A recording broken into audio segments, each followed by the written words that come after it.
Okay, hey guys, welcome back to the channel. So this is kinematics part 3 और इसमें हम discuss करेंगे acceleration के बारे में। सो अभी तक हमने पोजीशन और वेलोसिटी डिस्कस कर लिया। So it's time for now to discuss about acceleration. तो स्टार्ट करते हैं। और यार जितने भी आपको नोट्स हैं पूरे आपको मिल जाएंगे डिस्क्रिप्शन बॉक्स में, you can download from there. ठीक है, तो let us start from acceleration. Okay, तो क्या the rate of change of velocity of an object, the rate of change of velocity of an object with time is called its acceleration. तो acceleration basically है कि हमारा change in velocity upon time taken. ठीक है, मतलब जो मेरा v final होएगा और v इनिशियल होगा, तो v final minus v initial upon time taken, तो ये क्या हमारा निकल कर आ जाएगा एक्सेलरेशन। अब हम बात करते हैं टाइप्स ऑफ एक्सेलरेशन के बारे में। तो ये क्या हमारा आ जाएगा यूनिफॉर्म एक्सेलरेशन के बारे में अगर हम बात करें तो ये क्या आ जाएगा, the acceleration of an object is said to be uniform acceleration if its velocity changes equal amount in equal interval of time. ठीक है, जैसे हमारा वेलोसिटी वगैरह यूनिफॉर्म मोशन में होती थी तो उसमें क्या हम कहते थे कि इक्वल डिस्टेंस कवर कर ले इक्वल इंटरवल ऑफ टाइम में, तो वो क्या हो जाएगा, मेरा यूनिफॉर्म मोशन हो जाएगा। लेकिन अगर मैं यूनिफॉर्म एक्सेलरेशन के बारे में बात करूं तो ये क्या कहते हैं कि ये हमारा क्या हो जाना चाहिए, इक्वल जितना चेंज आए डेल्टा वी वो हमेशा कांस्टेंट रहना चाहिए, मतलब उतना ही रहना चाहिए इक्वल इंटरवल ऑफ टाइम में, तो वो हमारा क्या निकल कर आ जाएगा यूनिफॉर्म एक्सेलरेशन। अब नीचे चलते हैं वेरिएबल एक्सेलरेशन की ओर। तो वेरिएबल एक्सेलरेशन मेरा क्या है, the acceleration of an object is said to be variable acceleration if its velocity changes by unequal amounts in equal interval of time. मतलब अगर मेरा डेल्टा वी, अगर मेरा टी एक फिक्स है, हर टाइम इंटरवल के बाद मैं चेक करूँ कि मेरी वेलोसिटी कितनी चेंज हुई है, तो अगर मेरा delta we her bar change होते हुए आ रहा है तो हम क्या करेंगे, हमारा वो वेरिएबल एक्सेलरेशन है।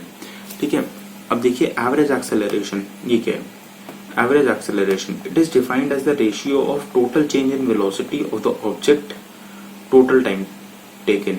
ठीक है, तो इसका नीचे हमने फॉर्मूला लिखा हुआ है, फॉर्मूला देखते हैं, डेफिनेशन इतनी इंपॉर्टेंट नहीं। तो ए एवरेज हमारा क्या निकल कर आ जाएगा, v2 minus V1 upon t2 minus t1, मतलब delta v by delta t। तो ये हमारा क्या निकलेगा एवरेज एक्सेलरेशन कि मतलब अगर मेरे को स्टार्टिंग पॉइंट दे दे कि इनिशियल वेलोसिटी ये थी और फाइनल कुछ दे दी, उसके बीच में भी काफी सारे चेंज हुए और मेरे को इनिशियल टाइम और फाइनल टाइम दे दिया, तो हम निकाल देंगे delta v by delta t से एवरेज एक्सेलरेशन। ठीक है, अब बात करते हैं इंस्टेंटेनियस एक्सेलरेशन के बारे में। तो इंस्टेंटेनियस एक्सेलरेशन क्या है मेरा, the acceleration of an object at a given constant of time और at a given point of motion is called instantaneous acceleration. Instantaneous का देखिए मतलब क्या है, जैसे हम पोजीशन, वेलोसिटी और एक्सेलरेशन में इंस्टेंटेनियस हम वर्ड यूज करते हैं।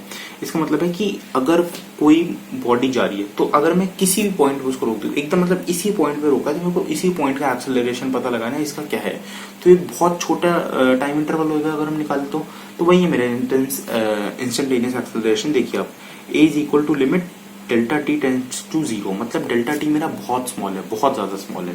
ठीक है, तो अब ये क्या है delta v by delta t, तो ये क्या आ जाएगा मेरा d v by d t. हमें क्या करना है, वेलोसिटी को डिफरेंशिएट करना है टाइम के रिस्पेक्ट में। क्या करना है, वेलोसिटी को टाइम के रिस्पेक्ट में डिफरेंशिएट करना है। देखिए v क्या होता है मेरा, d x by d T होता है। अब अगर मैं a की बात करूं, मेरे को a निकालना है, तो a को मैं क्या करता हूँ, देखिए d v by d t करता हूँ मैं, a मेरा d v by d t है, लेकिन मेरा v क्या है, v मेरा d x by d t है। मैंने क्या करा, d v by d t में d x by d t substitute कर दिया, तो सब्सटीट्यूट करने पे क्या मिला मेरे को, D square x upon D T square. ये मेरा एक इंस्टेंटेनियस एक्सेलरेशन का फॉर्मूला आ गया। ठीक है, अब हम बात कर लेते हैं यूनिफॉर्म एक्सेलरेशन के बारे में। यूनिफॉर्म एक्सेलरेशन में मेरा क्या होएगा, ए कांस्टेंट है अगर, ठीक है, ए कांस्टेंट है, एक पर्टिकुलर स्पीड से ही एक्सेलरेट कर रहा है, ये नहीं कि नॉन यूनिफॉर्म एक्सेलरेशन है। तो मेरा क्या है, a d v by d t is equal to zero, d, तो क्या हो जाएगा मेरा dv बाई डी एक्स। अब देखिए चेन रूल होता है हमारा, जो हमारा dv, देखिए ये तो वही है dv बाई डी टी, ये दो दिख रहे हैं आपको। अब इसमें हमने क्या करा था, जो dx बाई डी एक्स है, अब देखिए किसी भी क्वांटिटी को हम 1 से मल्टीप्लाई कर सकते हैं, तो dx बाई डी एक्स कितना होता है 1 होता है, तो हमने क्या करा dx बाई डी एक्स को 1 से मल्टीप्लाई कर दिया। अब ये क्या आ गया dx बाई डी टी क्या होता है, dx बाई डी टी तो v होता है, ये तो हमने पहले निकालता। अब क्या बचिए हमारा dv बाई डी टी, तो हमारा एक और फॉर्मूला निकल कर आ गया इंस्टेंटेनियस एक्सेलरेशन का। ए क्या हो गया हमारा v dv by D x, v dv by D x, तो हमारा फॉर्मूला निकल कर आ गया इंस्टेंटेनियस एक्सेलरेशन का। अब अगर बात करें नॉन यूनिफॉर्म एक्सेलरेशन के बारे में, तो नॉन यूनिफॉर्म एक्सेलरेशन में क्या होता है हमारा a इज नॉट कांस्टेंट। ठीक है, जैसे अभी तक हमारा था कि यूनिफॉर्म एक्सेलरेशन में कि 2 मीटर पर सेकंड स्क्वायर की स्पीड से अगर एक्सेलरेट कर रहा है तो कर रहा है उतनी स्पीड से। ठीक है, तो अब ये क्या हो जाएगा मेरा a जो है वो किसी चीज का फंक्शन बन जाएगा।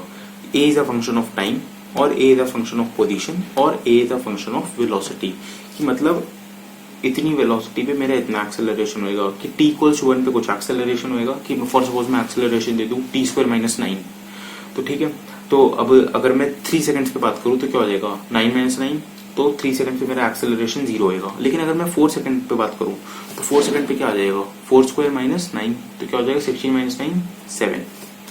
तो देखिए यहाँ पे क्या है नोट, समझ आ रहा है सबको?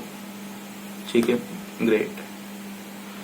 अब इसमें क्या करना है एक्सेलरेशन, नोट क्या है acceleration can vary with time but our study will be restricted to motion with constant acceleration. ठीक है, जो नॉन यूनिफॉर्म एक्सेलरेशन है वो हमारे सिलेबस में है ही नहीं। क्या नहीं है? Non uniform acceleration. In this case a average equals to constant value of acceleration during the interval. ठीक है, तो जैसे हमारा एट टी इक्वल्स टू हमें क्या वेलोसिटी रखे वी नॉट, और at t equals to t हमें क्या वेलोसिटी रखे वी। तो हमारा देखिए यहाँ पे फॉर्मूला क्या निकल कर आएगा एक्सेलरेशन का, बड़ा आसान। तो मैं क्या निकालता हूँ delta v by delta t, तो v minus v naught upon t minus zero. क्यों टी माइनस जीरो? क्योंकि टी इस पे क्या था मेरा वी नॉट और टी इक्वल्स टू टी पे क्या था वी। तो मेरा निकल कर आ गया।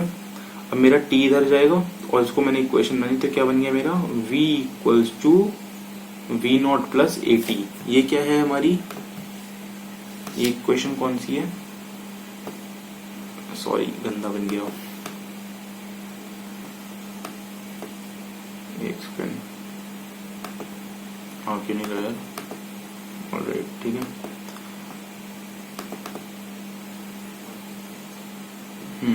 तो ये क्या बन गई मेरी equation v equals to v naught plus a t. ये क्या होती है मेरी फर्स्ट इक्वेशन ऑफ मोशन। तो आप ये भी कह सकते हो कि हमने डिराइव करा। इक्वेशन डिराइव करने के कई सारे मेथड होते हैं, कैलकुलस मेथड भी होता है, ग्राफिकल मेथड भी होता है। ठीक है, ऐसे भी हम डिराइव कर सकते हैं। तो यार ये हमारा हो गया एक्सेलरेशन। अब अगले वीडियो जो है वो सिर्फ होएगा ग्राफ्स के ऊपर। ग्राफ्स के बाद हम चैप्टर में आगे बढ़ेंगे। चैप्टर थोड़ा बड़ा है, इससे थोड़े पार्ट ज्यादा है। So thank you for watching the video. Like, share, subscribe, comment down below how is the video. Tell me some suggestions, some improvements. Alright, so till then, bye bye, take care, bye bye.